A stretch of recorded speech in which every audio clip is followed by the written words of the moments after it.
दोस्तों ये कहानी एक ऐसे दिमाग से पैदल आदमी की है जिसकी किस्मत इतनी ज्यादा खराब है कि अगर दुनिया में कहीं भी कोई भी कांड होता है तो ये आदमी वहां पर सबसे पहले पहुंच जाता है, जिससे होता यह है कि लोग इसे ही दोषी मानकर इसकी ले लेते हैं। अब क्या ये आदमी हमेशा अपनी देता ही रहेगा या इसे भी कभी किसी की लेने का मौका मिलेगा?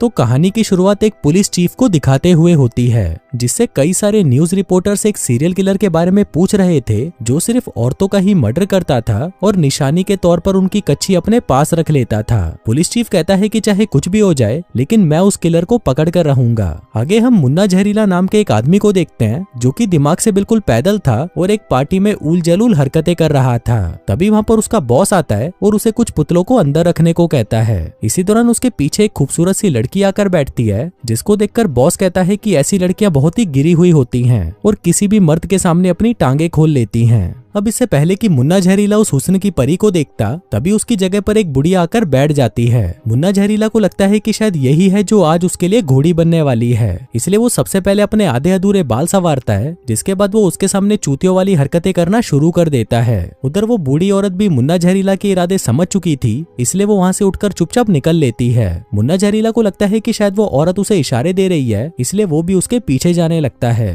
आगे वो औरत एक टेंट में जाकर कुछ सामान लेने के लिए जैसे ही नीचे झुकती है, तभी मौका देखकर मुन्ना जहरीला भी उस टेंट में चला जाता है और अपना हथियार निकालकर उसके पिछवाड़े के अंदर घुसा देता है। तभी वो बूढ़ी औरत कहती है, आगे मुन्ना जहरीला पार्किंग लॉट में पहुंचता है जहां पर उसके बॉस ने कुछ पुतलों को गाड़ी में रखने को कहा था। अब वो अपना काम कर ही रहा था कि तभी वहां पर वो बुढ़िया भी पहुंच जाती है। वहीं पर मुन्ना जहरीला गलती से उस गाड़ी में से एक चैनसो निकालता है और उसे चालू कर देता है। अब ये देखकर उस बुढ़िया की फटकर 464 हो जाती है और वो उसे कहती है कि भीसड़ी के अब क्या ये घुसाएगा मेरे पिछवाड़े में, जो बोलकर वो वहाँ से भाग जाती है और मुन्ना जहरीला की कंप्लेंट करने के लिए सीधा पुलिस स्टेशन पहुंच जाती है। वहीं वो पुलिस वाले भी उस बुढ़िया के बताए अनुसार मुन्ना जहरीला का एक स्केच तैयार कर लेते हैं। अब वो बुढ़िया जिस तरह से मुन्ना जहरीला के बारे में पुलिस वालों को बता रही थी, उससे पुलिस वालों को लगता है कि मुन्ना जहरीला ही वो खूंखार कातिल हो सकता है जो मासूम लड़कियों का बेरहमी से कत्ल कर रहा है। लेकिन अभी तक उनके पास उस कातिल को पकड़ने के लिए कोई ठोस सबूत नहीं था। उधर दूसरी तरफ हम मुन्ना जहरीला को उसकी सोसाइटी की एक मीटिंग में देखते हैं। वहीं सोसाइटी का हेड प्रेसिडेंट सभी के सामने कहता है कि मैं एक बहुत ही अच्छा आदमी हूँ और मेरे से अच्छा इस सोसाइटी की देखभाल कोई नहीं कर सकता, इसलिए प्लीज अब मुझे ही वोट देकर एक बार फिर से इस सोसाइटी का प्रेसिडेंट बनाना। तभी मुन्ना जहरीला अपना हाथ खड़ा करता है और सभी के सामने कहता है कि दोस्तों मेरी किस्मत किसी घोड़े की गींड जैसी है। मैं पता नहीं क्यों उस जगह पर अपने आप पहुंच जाता हूँ जहाँ पर कोई बड़ा कांड होने वाला होता है। इसी के चलते कई बार मुझे कुत्तों की तरह पेला भी गया है, लेकिन मैं ये तो यकीन से कह सकता हूँ कि मैं इस भीसड़ी वाले प्रेसिडेंट से ज्यादा अच्छा उम्मीदवार हूँ। इसलिए अगर आप चाहो तो मुझे भी वोट देकर इस सोसाइटी का प्रेसिडेंट बना सकते हो। वैसे भी अब इस बुड्ढे के दिन ही कितने बचे हैं, ये तो कभी भी लुढ़क सकता है। अब उसकी ये बातें सुनकर प्रेसिडेंट गुस्से में आग बबूला हो जाता है और मुन्ना जहरीला को पेलने के लिए उसके पास जाने लगता है। वहीं मुन्ना जहरीला उससे बचने के लिए ऊपर जाता है, पर तभी उसका पैर फिसलता है और वो सीधा जाकर बास्केटबॉल के नेट में फंस जाता है। अब मुन्ना जहरीला की ये हरकतें देखकर सोसाइटी के बाकी लोग उसे खूब गालियां देते हैं और उसे वहाँ से भगा देते हैं। आगे वो अपने किराए के अपार्टमेंट में जाता है, जिसका किराया भी उसने पिछले 1 साल से नहीं दिया था। फिर थोड़ी देर बाद उसके अपार्टमेंट में प्रेसिडेंट एक आदमी को लेकर आता है। वो उसे पूरा अपार्टमेंट दिखाता है और कहता है कि मैं मुन्ना जहरीला को जल्दी ही यहाँ से निकाल दूंगा, जिसके बाद ये अपार्टमेंट तुम्हारा हो जाएगा। उधर मुन्ना जहरीला भी उनकी सारी बातें सुन रहा था, जिसके बाद वो किसी को फोन लगाने का नाटक करता है और कहता है कि भाई मैंने ये अपार्टमेंट लेकर दुनिया की सबसे बड़ी गलती कर दी। पता नहीं कितनी बार यहाँ से मेरे कच्छे चोरी हो चुके हैं और ऊपर से जो यहाँ का प्रेसिडेंट है वो मीठा है, जो अकेले में आदमियों को देखकर उनकी गींड मार लेता है। अब ये बात सुनते ही पास खड़े आदमी की फटकर 64 हो जाती है और वो अपना पिछवाड़ा उठाकर वहाँ से निकल जाता है। आगे जब मुन्ना जहरीला एक कैफे में कॉफी पीने जाता है, तभी उसे वहाँ पर एक पटाखा लड़की दिखाई देती है, जिसको देखकर वो कुत्ते की तरह उसके पीछे जाने लगता है। लेकिन इसी दौरान वो एक आदमी से जाकर टकरा जाता है, जिसकी जलती हुई सिगरेट सीधा जाकर उसकी पैंट में घुस जाती है। दूसरी तरफ वो लड़की कैफे से निकलकर बाहर जा रही थी कि तभी उसकी सब्जियां नीचे गिर जाती हैं, जिसको वो झुककर उठाने लगती है। वहीं उसकी मोटी गींड देखकर मुन्ना जहरीला उसको निहारने लगता है, पर तभी वो जली हुई सिगरेट उसकी झांटों को जला देती है। मुन्ना जहरीला जल्दी से एक बियर उठाता है और उससे अपने जंगल में लगी आग को शांत करता है। आगे जब वो वहाँ से अपने घर जा रहा था, तभी वहाँ पर एक दुकान वाली उसे पहचान लेती है कि ये साला वही भड़वा है जो कई बार उसकी दुकान से उधार ले जा चुका है। जिसके बाद वो अपने एक वर्कर को उसके पीछे जाने को कहती है। उधर मुन्ना जहरीला भी उसे पीछे आते हुए देख लेता है और वहाँ से भागने लगता है। वो उसे बचने के लिए एक बालकनी पर जाकर लटक जाता है, लेकिन तभी वहाँ पर एक लड़की कपड़े सुखाने आती है और उसकी तरफ अपना पिछवाड़ा करके कपड़े सुखाने में लग जाती है। अब ये मौका तो मैं भी नहीं छोड़ता, तो अपना मुन्ना जहरीला कहाँ छोड़ने वाला था, और वो अच्छे से उसकी मोटी गींड को निहारने लगता है। आगे हम देखते हैं कि मुन्ना जहरीला एक नंबर का मुफ्तखोर आदमी था। वो कभी सामान पैसे देकर नहीं खरीदता था और उसके पास एक से बढ़कर एक तरीके थे चोरी करने के। जैसे कि जब वो मॉल में होता था तो वो वहाँ से कुछ सामान उठाकर उसे लोगों की जेब और बैग में डाल देता था, जिसके बाद जब वो लोग बाहर जाते थे तो सिक्योरिटी अलार्म बजता था। अब इतनी बार सिक्योरिटी अलार्म को बजता देखकर मॉल के स्टाफ को लगता है कि शायद ये सिक्योरिटी अलार्म खराब हो चुका है, इसलिए वो लोगों को बिना चेक करे ही वहाँ से जाने देते थे। वहीं मुन्ना जहरीला भी इसी मौके का फायदा उठाकर वहाँ से चला जाता था। वहीं दूसरी तरफ पुलिस चीफ और एक डॉक्टर कुछ फीमेल ऑफिसर्स के साथ एक मीटिंग रखते हैं। यहाँ पर डॉक्टर उन पुलिस ऑफिसर्स को मुन्ना जहरीला की कुछ वीडियोस दिखाता है और कहता है कि इस आदमी को ध्यान से देखो, ये वही खूंखार सीरियल किलर है जो औरतों को अपना शिकार बनाता है। पहले तो ये आदमी उनकी कच्छियों में झांकता है और फिर मौका मिलते ही उन्हें मारकर उनकी कच्छी चुरा लेता है। डॉक्टर बताता है कि अगर हमें मुन्ना जहरीला को पकड़ना है तो तुम में से किसी एक लड़की को मुन्ना जहरीला की आइटम बनना होगा और उससे अपनी पिंकी पिटवानी होगी। अब ये बात सुनकर वहाँ पर बैठी सभी औरतें उठकर चली जाती हैं, क्योंकि उनमें से किसी को भी अपनी तितली का चमगादड़ नहीं बनवाना था। लेकिन एक लड़की जिसका नाम शीला शातिर था, वो इस काम को करने के लिए तैयार हो जाती है, जिसके बाद अगले ही दिन से वो मुन्ना जहरीला पर नजर रखना शुरू कर देती है। उधर मुन्ना जहरीला कुछ पुतलों को उठाकर वैन में रख रहा होता है और जब शीला शातिर उसे ये करते हुए देखती है तो उसे लगता है कि शायद मुन्ना जहरीला उन पुतलों की ही ले रहा है। अगले दिन शीला शातिर सोसाइटी के प्रेसिडेंट के साथ मुन्ना जहरीला के अपार्टमेंट में आती है। दरअसल वो मुन्ना जहरीला के साथ रूम शेयर करके उसी के साथ रहना चाहती थी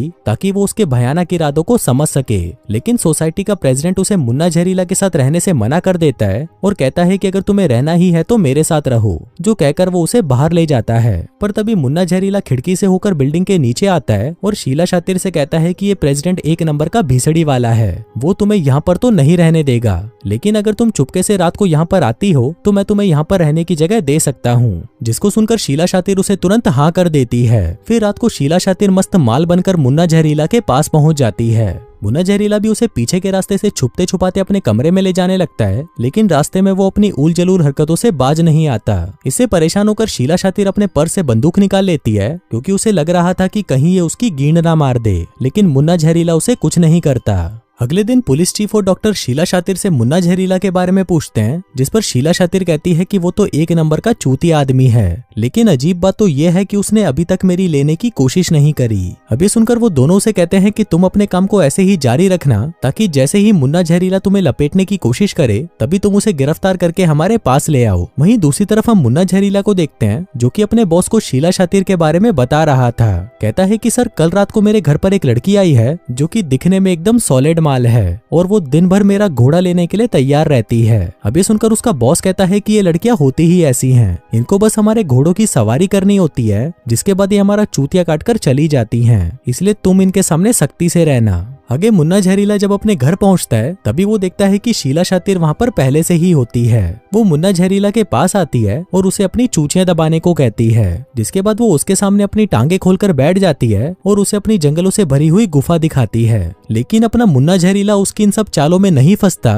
और वो उससे दूर जाने की कोशिश करता है। अगले दिन शीला शातिर वापस डॉक्टर के पास जाती है और उसे बताती है कि कल मैंने उसे अपनी गुलाबी देने की बहुत कोशिश करी, लेकिन उसने तो मुझे इग्नोर कर दिया और मुट्ठ मारकर सो गया। डॉक्टर ये बात सुनकर हैरान रह जाता है और उसे कहता है कि तुम बिल्कुल भी चिंता मत करो, उसके अंदर का जानवर बस जागने ही वाला है और तुम बस उसे रिझाने की कोशिश करती रहो। वहीं दूसरी तरफ हम मुन्ना जहरीला को देखते हैं, जो कि अपने एक दोस्त से चाइनीज सीख रहा था। दरअसल उसे एक अच्छी कंपनी में जॉब चाहिए था, इसलिए वो एक नई भाषा सीख रहा था। मुन्ना जहरीला का दोस्त उसे गुड लक के लिए एक मिट्टी की गुड़िया देता है, क्योंकि उसे पता था कि उसकी किस्मत के घोड़े लगे पड़े हैं, इसलिए उसे भी गुड लक की बहुत जरूरत है। आगे जब वो वापस अपने घर पर आता है तभी शीला शातिर उसे कहती है कि आज उसके अंकल यहाँ पर उससे मिलने आने वाले हैं। अभी सुनकर मुन्ना जहरीला पहले तो घबरा जाता है, लेकिन फिर वो उसे कहता है कि अगर तुम्हारे अंकल आने वाले हैं तो फिर तो हमें खाने के लिए कुछ अच्छा बनाना होगा, जो कहकर वो शीला शातिर को अपने साथ शॉपिंग कराने के लिए मॉल में ले जाता है। वो दोनों वहाँ पर मिलकर कुछ सामान चुराते हैं, जिसमें शीला शातिर को बहुत ही मजा आ रहा था क्योंकि उसने अपनी जिंदगी में पहली बार चोरी की थी।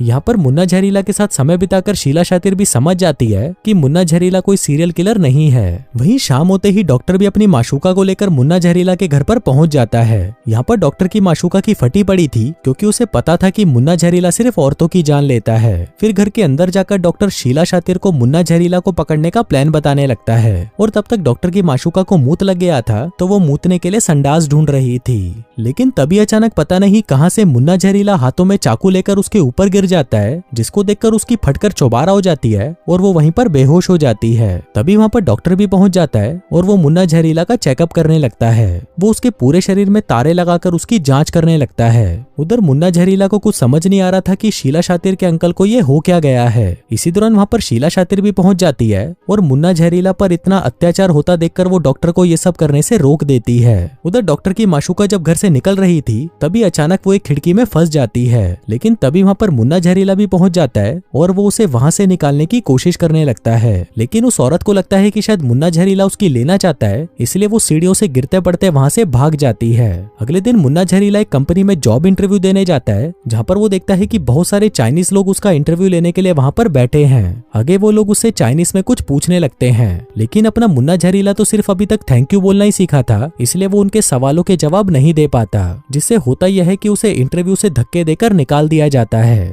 आगे घर आकर वो अखबारों में फिर से अपने लिए नौकरी ढूंढने लगता है। उधर शीला शातिर का काम भी पूरा हो चुका था, इसलिए वो मुन्ना जहरीला को छोड़कर वहां से जाने का सोच रही थी।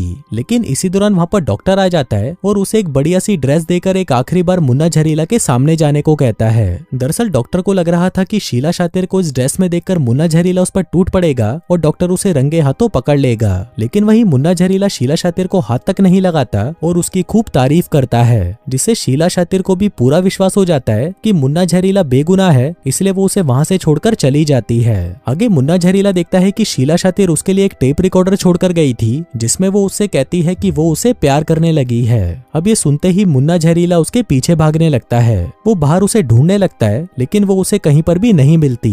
वहीं दूसरी तरफ पुलिस चीफ को खबर मिलती है कि शहर में एक और औरत का मर्डर हो गया। अब चीफ को लगता है कि ये काम मुन्ना जहरीला का ही है, इसलिए वो शीला शातिर की कोई भी बात सुने बिना मुन्ना जहरीला को पकड़ने का ऑर्डर दे देता है। वहीं मुन्ना जहरीला अपने घर पर पहुंचता है, जहां पर वो देखता है कि बहुत सारे पुलिस वालों और रिपोर्टर्स ने उसके घर को घेर रखा है। मुन्ना जहरीला को कुछ भी समझ नहीं आ रहा था कि आखिर यहाँ हो क्या रहा है, इसलिए वो वहाँ पर कुछ लोगों से पूछता है कि यहाँ पर चल क्या रहा है। तभी एक आदमी उसके रूम की तरफ इशारा करता है और कहता है कि उस अपार्टमेंट में एक बहुत ही खूंखार सीरियल किलर है। मुन्ना जहरीला कहता है कि इस कमरे में तो मैं रहता हूँ। अब उसकी ये बात सुनते ही सभी उसे पहचान लेते हैं कि ये वही खूंखार सीरियल किलर है। जिसके बाद वो सभी उसे घेर लेते हैं और उसे पेलने के लिए उसके पीछे भागने लगते हैं। उधर मुन्ना जहरीला जैसे तैसे करके वहां से भाग जाता है और अपने चाइनीज दोस्त के घर पहुंच जाता है। वहीं शीला शातिर उस क्राइम सीन पर पहुंचकर वहां पर जांच पड़ताल करने लगती है। इसी दौरान उसे वहां पर वही मिट्टी का पुतला मिलता है जो कि मुन्ना जहरीला के दोस्त ने उसे दिया था, जिसका मतलब था कि सीरियल किलर मुन्ना जहरीला नहीं बल्कि उसका दोस्त है। वहीं मुन्ना जहरीला वहां पर अपने दोस्त को ढूंढ रहा था। इसी दौरान वहां पर उसका दोस्त आ जाता है जो कि बहुत ज्यादा थका हुआ था। वो अपने सामने मुन्ना जहरीला को देखकर थोड़ा घबरा जाता है। तभी मुन्ना जहरीला उसे कहता है कि भाई मैंने तो कुछ किया ही नहीं, फिर भी शहर के लोग मुझे सीरियल किलर क्यों समझ रहे हैं। अब ये सब कहते हुए वो उसके कपड़ों को देखता है जिस पर मिट्टी और कुछ खून के निशान थे,